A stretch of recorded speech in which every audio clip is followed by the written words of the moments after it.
Story 1. Driving without seatbelts. In Europe, new cars didn't have to come with seatbelts until 1971, and only in the early 1980s did European Union countries start to enforce seatbelt use. Story 2. My school district expelled pregnant girls. And speaking of school, I lived in a rural area. If you lived on a dirt road, your school bus stop could be as far as a mile away, about 1.6 kilometers. Most bus stops were 0.5 to 0.75 miles away from your house.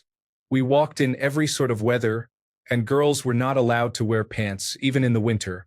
Very few kids were driven to school by a parent. And if you lived in the town where the school was located, you were allowed to walk home for lunch and were expected to be back at school on time for afternoon lessons, even at the age of 6. Story 3. Calendars and posters of naked ladies on walls in blue-collar workplaces were extremely common, and the magazines from which they came were laid on the tables of break rooms. Story 4. Schools have changed so much. Strict discipline back then, and I'm not talking about corporal punishment, would be unacceptable by today's standards. Also, different genders sometimes learned different subjects in sports and technology classes. Story 5. My great-uncle is 97 and taught English in a Glasgow school for his entire life. When he started teaching, the staff room had a chalkboard tally for the number of beatings given to kids in the 1950s, and one guy was proud of being top. Story 6. How common littering was. My family was taught not to do it, so it was jarring to see how many others would just casually throw wrappers, cups, bags, and such out their car windows or leave things behind in parks and movie theaters. I had forgotten about a lot of those types of things until I watched Mad Men. No seatbelts, holding babies while you drove, riding in the backs of trucks, and a lot of other things. Story 7. Having to actually talk to your crush on the phone while their entire family listens from the other room. No thanks. I'll stick to my anxiety-inducing typing bubbles. Story 8. Going into a corporate office and asking to speak to a manager for an opportunity to interview for a job. I heard more than once from a baby boomer that this is what I should be doing during my job hunt when I was in my 20s, from 2004 to 2013. Story 9. Smoking in public places like airplanes, restaurants, and even hospitals was totally normal. Can you imagine now being on a flight and someone lights up right next to you? Story 10. Laws discriminating against gay people. The UK law changes in 1967 are commonly claimed as legalizing homosexuality. However, it still had several prohibitions built in, which essentially meant anal sex and oral sex could be considered illegal, threesomes were not allowed, two men could not have sex in a public place, including a hotel room, and the age of consent was 21, 5 years older than the heterosexual age of consent. It was 1994 when the age of consent went from 21 to 18, but this was still not equal to the heterosexual age of consent. Equal age of consent only came in 2000. Laws that could make threesomes illegal were only removed in 2000. Amendments to remove the offenses of gross indecency and boogery were only made in 2003. Here in Australia, homosexuality was decriminalized state by state after 1974. Story 11. Little kiosks in the parking lots of larger businesses or shopping malls where one would drop off photo film for developing, then later pick up and pay for the developed prints or slides. The biggest name I recall was Photomat. Story 12. Playing outside unsupervised all over your neighborhood by yourself or with a group of kids at 6. Such was life in the 70s. The junior high school in the 70s had a cigarette vending machine in it. Story 13. Stereotypical advertisements directed at women, such as kitchen items, and beer advertisements for men saying things like, "She may have burned dinner, but at least the beer is right." Story 14. In the United Kingdom, at least, homosexuality was banned in the armed forces. It was an actual question during interviews. Do you realize it's an offense to be homosexual in the Royal Air Force, Army, or Navy? This changed in the late 1980s and early 1990s. Story 15. Drinking out of the hose and kids riding their bikes for miles, from the suburbs to downtown to the beach for unsupervised swims. At 8 years old. Bringing a note from mom saying, "Please give Saturn a pack of Cool 100s, and he may buy a 3 Musketeers with the change," so she wouldn't miss her soap opera. Story 16. Locking girls and women in institutions for getting pregnant.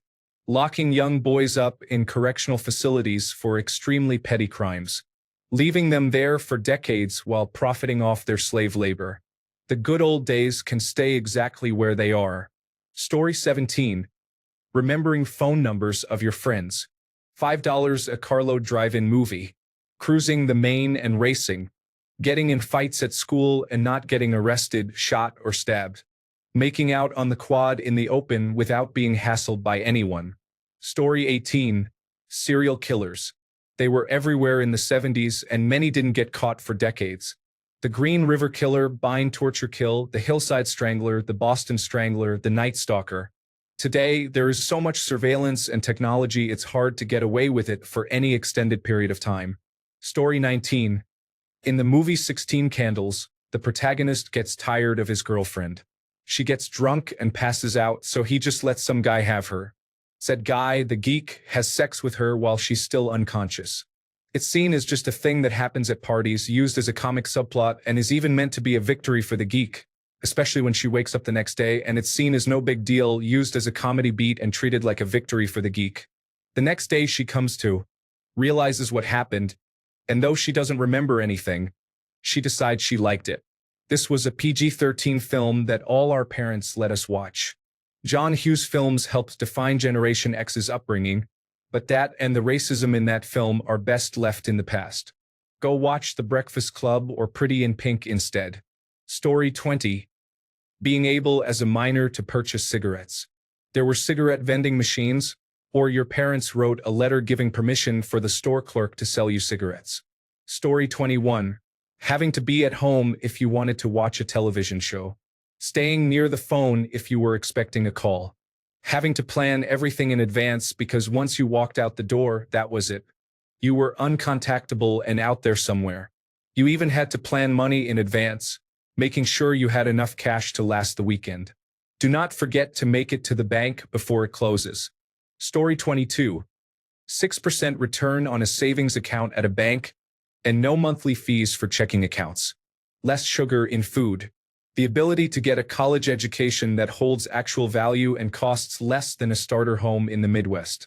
But that college education isn't necessary to earn a living wage. Doctors that actually want to cure your problems. Inexpensive accommodation for transients in big cities. Story 23. Just imagine before video stores, before videotape recorders were inexpensive and commonplace, before home video releases, before digital versatile discs, before streaming, the only ways to see a movie were in the theater, or maybe on the television if you were lucky and wanted to pay for home box office, which dates back to 1972. For most people, when a movie left theaters, that was it. It was gone. Story 24. I was just talking about how short little girls' dresses were in the early 1970s. I had one and was so self-conscious. Watching an episode of Bewitched reminded me. Tabitha was wearing a sailor dress, and you could see her panties.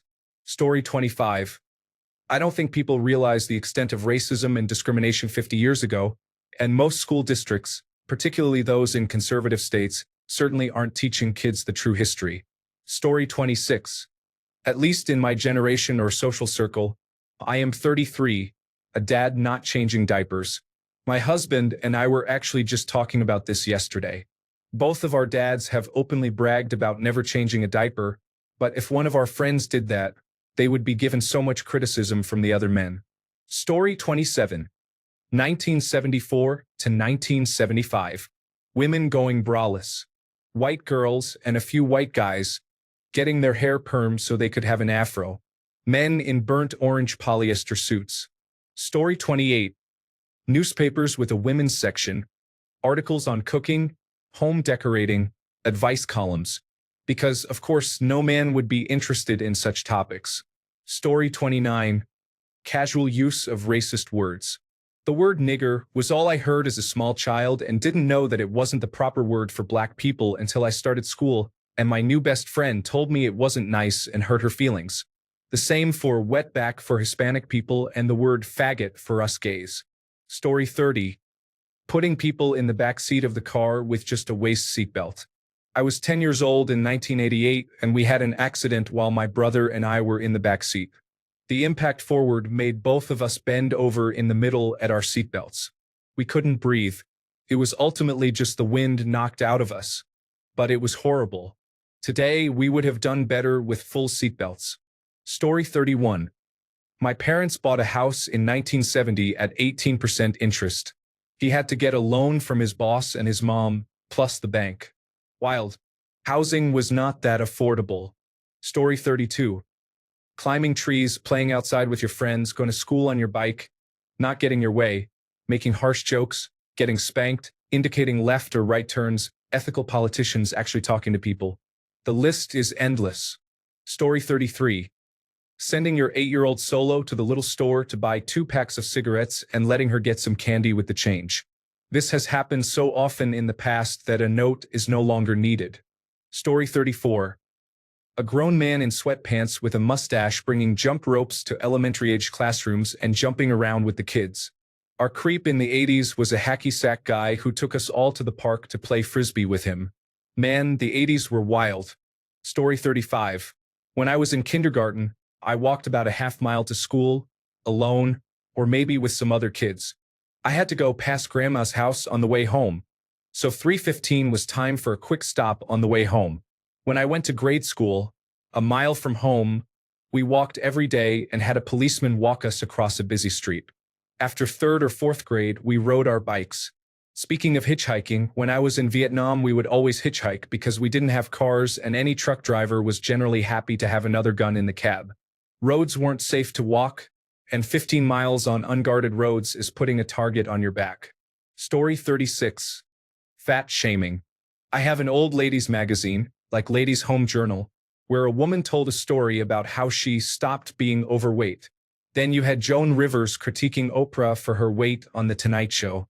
Being brutal about calling people fat was so normal and was considered something people had a right to do. If you were overweight, you were seen as offending the general public. Story 37. The concept of wifely duties. In the United Kingdom, it didn't become a criminal offense until around the early 1990s. Before that, a man could pressure or force his wife, and there was little to be done. It's a grim point, but it shocked me how late that legislation came in. Story 38. Getting a spanking or getting your face slapped by an adult neighbor, and then getting it again from another neighbor even if they do not know what it was about because you obviously deserved it. And then going home and getting your ass beat because the neighbor had to discipline you. Story 39. Wired landline home phones. Story 40. Smoking in public places like restaurants and even on airplanes was just a regular thing back then. Now, it seems so out of place and unacceptable. Story 41. In 1975, there were 3 channels, maybe a UHF channel or 2. Dad had a shortwave radio. We biked everywhere. I had my own 12-inch black and white TV and watched The $6 Million Man. Going to the library to get a book. The gas crisis. Dad drove a 1966 Pontiac Parisienne 2-door with bucket seats. Driving to Florida with no air conditioning every August. Standing on the hump, and your head hit the ceiling in the back seat. Lopbevs. Penny on the turntable. 45 records. Grandparents mailed you presents at Christmas from overseas. A telegram from Nan. Getting mail and writing letters. Waiting for the school bus in winter, and the snowbanks were way above your head. Stubby beer bottles. We had to dress for Christmas dinner and the family photo. Super 8 films and a super bright light that blinded you. 5 and dime candy stores. Black balls and clackers. Cap guns, Tonka toys, chemistry sets, dollhouses. Party lines. Rotary phones and the long extension cord from the kitchen. Jello 123. Pop cans with tabs. Leaded gasoline. Smoking everywhere. Story 42. In the United States, most Christians assumed that everyone else was some version of Christian. Religious-themed Christmas decorations in front of the city hall, paid for by everyone's taxes. Blue laws that kept stores closed on Sunday, because everybody should be in church. Story 43. Not knowing what politicians and celebrities are doing in their private lives because journalists didn't write about it. John Fitzgerald Kennedy and his wife were the beautiful, glamorous, charismatic couple. Except that years later, it was revealed that he was having sex with lots of women, and that Jacqueline married him because he was rich. Story 44. Drinking age was 18 in my state, but it was really more of a suggestion than a rule. You could have a libation if you were with your parent in a bar or restaurant, even if you were underage. I think you still can, by the way. Story 45. Pretty much everything. Pregnant women with cigarettes and drinks in their hands were quite common. Riding in the back of trucks with your friends, even down highways, wouldn't get a single glance. Seatbelts? What's that? Smoking in restaurants and on airplanes was commonplace. Driving while half drunk was the norm, especially while puffing away on a cigarette with a car full of kids. No one batted an eye. Story 46. I used to go camping overnight or for the weekend with my silly friends in the woods. None of our parents really knew where we were. We weren't even at a campground most of the time, just off in the woods somewhere miles from the nearest pavement. We all had guns and knives with us. If someone today came across a group of wild 13-year-olds in the middle of the woods with guns and no adults, they would call the authorities so fast.